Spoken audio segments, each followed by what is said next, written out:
Hello class, I'd like to share with you some information about MLA citation formatting. First, we'll talk about the Works Cited page.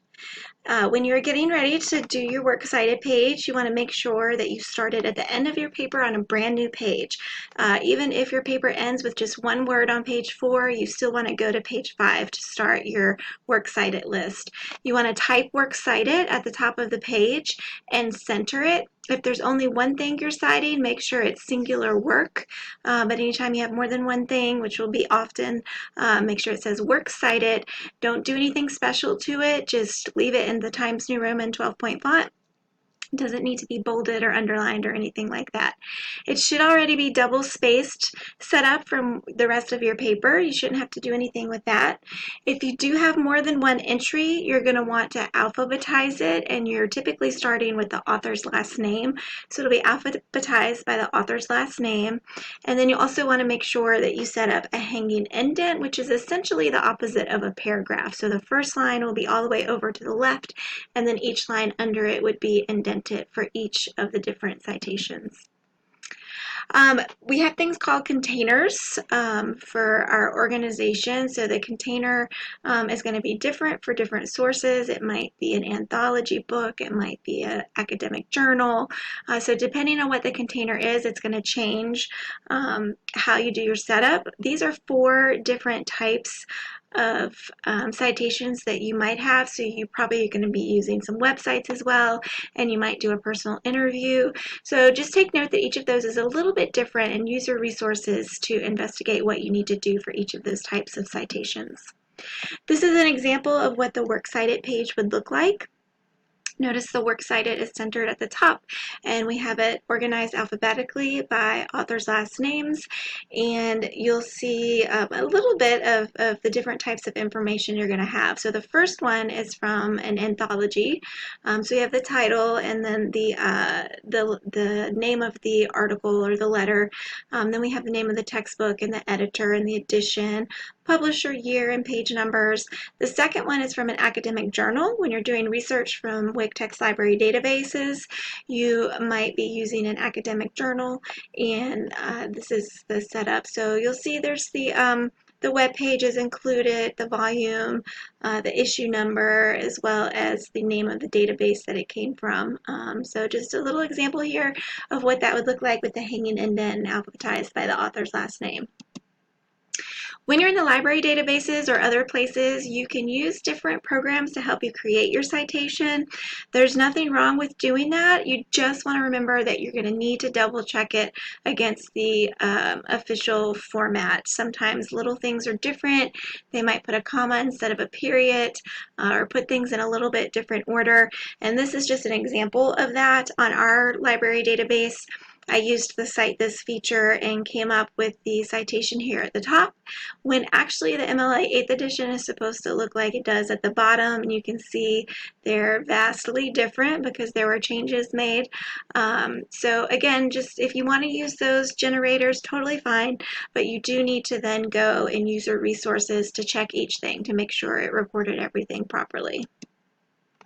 Now we can move on and talk about in-text citations when you're doing your research and finding things that support your claims in your paper, and you're incorporating someone else's words into your paper.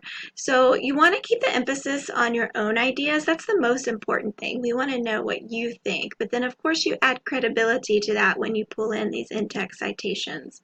So think for a minute about when you should use quotes. What would be some of the reasons you would be pulling other people's words into your paper? It might be because their language is very vivid and expressive, and it would be hard for you to put that in your own words, or they say it in such a perfect way that you really need to use their specific words. Maybe it's something very technical, and so you want to have that accuracy. Maybe in like a medical type paper, you want to make sure you have that technical accuracy and use the official words from the person who's working in that field. And as I said, it also lends weight to your argument. It gives credibility to what you have to say.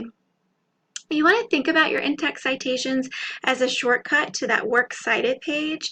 So you don't need to have a whole lot of information there. You just need to have something basic so that your reader can go to the works cited page and quickly find the source and get the full citation if they would like it. And to do that, they're going to use the author's name. That's why we alphabetize it by the author's last name. And you're going to give them the page number that the quote came from. So here's an example of a sentence that does that. You'll have a signal phrase with the author's name. You want to establish the person's authority in the field, say who they are, and if you want to include the title of the work that the quote came from, you can do that in the signal phrase as well.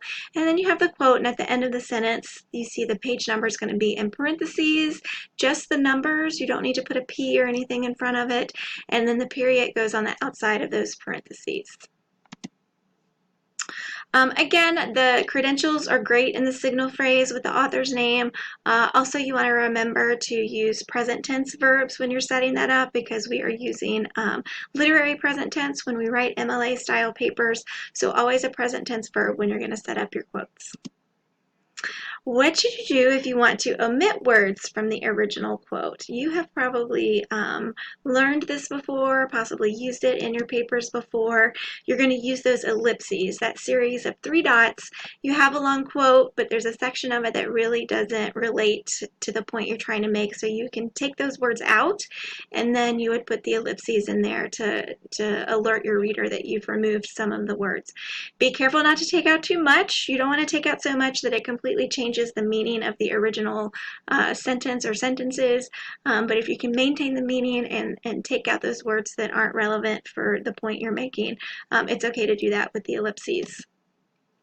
You might also want to add words to the paper or to the quote, and so when you do that, you want to put brackets around those words so that when your reader sees that, they know that it wasn't part of the original quote and it was something that you added to it.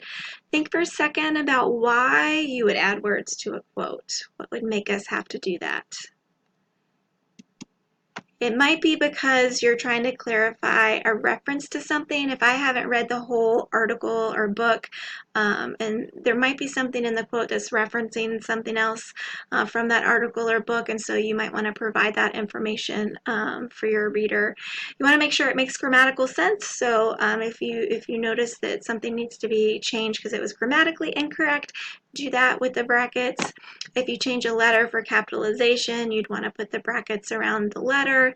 And then also for spelling errors, you can put in the little SIC in the bracket so that your reader knows it wasn't you who accidentally typed something in wrong, but it was actually an error in the original quote. So adding words for different reasons is okay as long as you put brackets around it. All right, so hopefully that was helpful, and I wish you the best of luck. Take care.